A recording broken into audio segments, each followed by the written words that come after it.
नमस्कार। ये कहानी सिर्फ एक चुनावी हार की नहीं है। ये एक राजनीतिक भूस्खलन की कहानी है, जहां एक मजबूत किला रातों रात रेत के ढेर में बदल गया है। आज हम मणिपुर के वांगखे विधानसभा क्षेत्र के आंकड़ों को परत दर परत देखेंगे, ये समझने के लिए कि एक सिस्टम कैसे ढहता है और क्या उसे फिर से खड़ा किया जा सकता है। सोचिए, साल 2017 लगभग 57% से ज्यादा। ये था वांगखी में इंडियन नेशनल कांग्रेस की जीत का वोट शेयर। ऊपर से देखने पर तो ये एक बहुत मजबूत एक तरफा जीत लगती है, एक ऐसी पकड़ जिसे हिलाना लगभग नामुमकिन सा लगे। और फिर ठीक 5 साल बाद 2022 में पार्टी का समर्थन गिरकर इस एक नंबर पर सिमट जाता है। यही है हमारी आज की पड़ताल का सबसे बड़ा सवाल। 57% से सीधा 1%। आखिर ये हुआ कैसे? कैसे एक मजबूत किला रेत के ढेर में बदल गया? तो इस पूरे सफर को समझने के लिए हम सबसे पहले वांगखेई में हुए इस पतन को देखेंगे, फिर हार की वजहों की तह तक जाएंगे, इसके बाद सिस्टम की कमियों पर गौर करेंगे, लोगों की असल आवाज सुनेंगे और आखिर में देखेंगे कि क्या वापसी का कोई रास्ता, कोई ब्लूप्रिंट तैयार हो सकता है। तो चलिए शुरू करते हैं। कहानी एक ऐसी जीत से शुरू होती है जो बहुत बड़ी थी और फिर खत्म होती है लगभग चुनावी नक्शे से गायब हो जाने पर। जरा इन दो आंकड़ों पे गौर कीजिए। 2017 में 16,000 से ज्यादा वोट और 2022 में सिर्फ 416। ये कोई मामूली हार नहीं है। ये तो ऐसा है जैसे आपका पूरा का पूरा राजनीतिक आधार ही रातों रात गायब हो गया हो। सवाल तो यही है कि आखिर इन 5 सालों में ऐसा क्या बदल गया कि हजारों के हजारों समर्थक चले गए। तो चलिए अब इस हार की वजहों की तहकीकात करते हैं। और जैसा किसी भी अच्छी जांच में होता है, शुरुआत हमेशा सबूतों से होती है।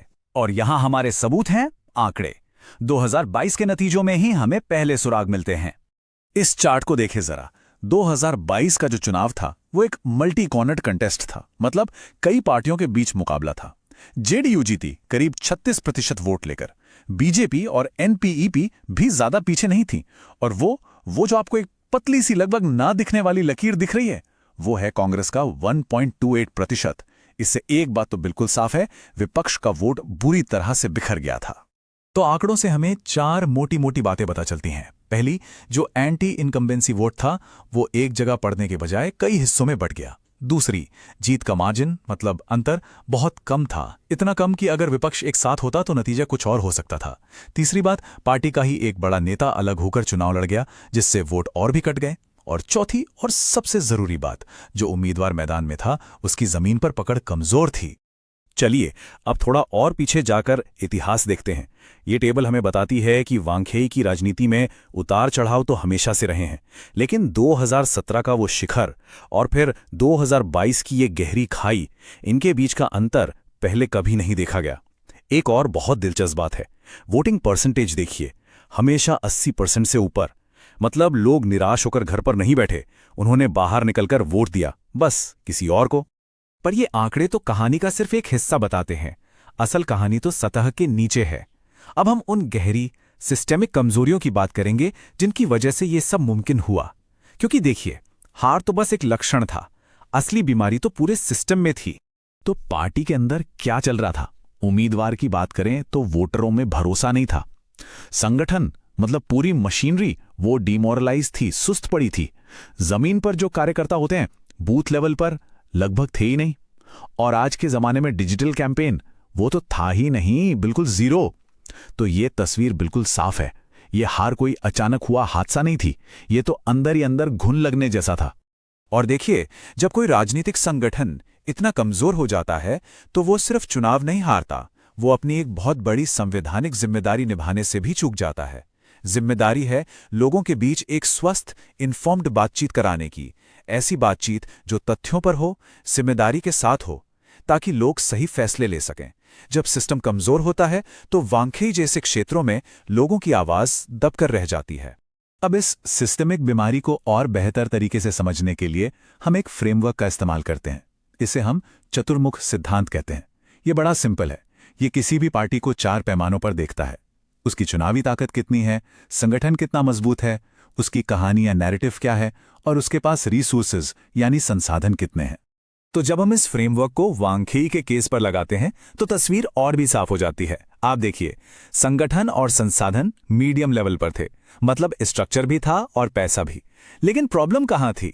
चुनावी ताकत कम थी, और नैरेटिव मतलब जो कहानी लोगों को बताई जा रही थी वो भी कमजोर थी। पार्टी के पास लोगों की रोज की दिक्कतों, उनकी उम्मीदों से जुड़ने वाली कोई कहानी ही नहीं थी।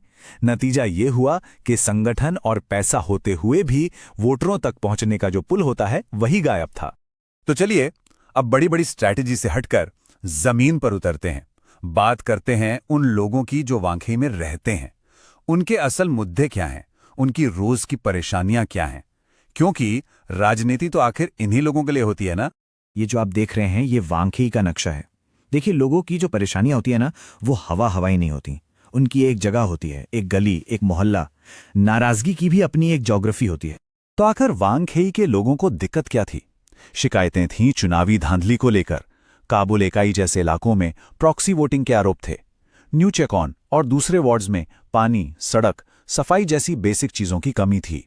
नौजवान बेरोजगार थे, महंगाई बढ़ रही थी, और ऊपर से मेती और पांगल समुदायों के बीच एक तनाव भी बना हुआ था।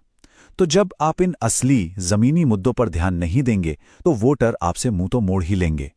ठीक है, तो हमने बीमारी की जड़ तो पकड़ ली। अब सवाल यह है कि क्या इसका कोई इलाज है? क्या यह किला दोबारा बन सकता है? अच्छी बात यह है कि डेटा कहता है हाँ, मुमकिन है, लेकिन इसके लिए एक बहुत ही डिसिप्लिन्ड, जमीन से जुड़ी रणनीति चाहिए। तो चलिए उस ब्लूप्रिंट को देखते हैं। ये है 90 दिनों का एक एक्शन प्लान, एक काउंटडाउन। पहले 30 दिन सिर्फ तैयारी और डेटा इकट्ठा करना। अगले 15 दिन जमीनी कैंपेन लॉन्च। उसके अगले 15 दिन मैसेजिंग को तेज करना और लोगों को मोबिलाइज करना।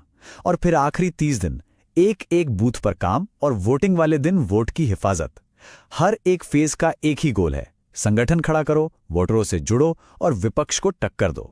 तो ये पूरा का पूरा प्लान 4 मेन पिलर्स पे खड़ा है। पहला, जो भी नॉन बीजेपी वोट है उसे एक छत के नीचे लाओ।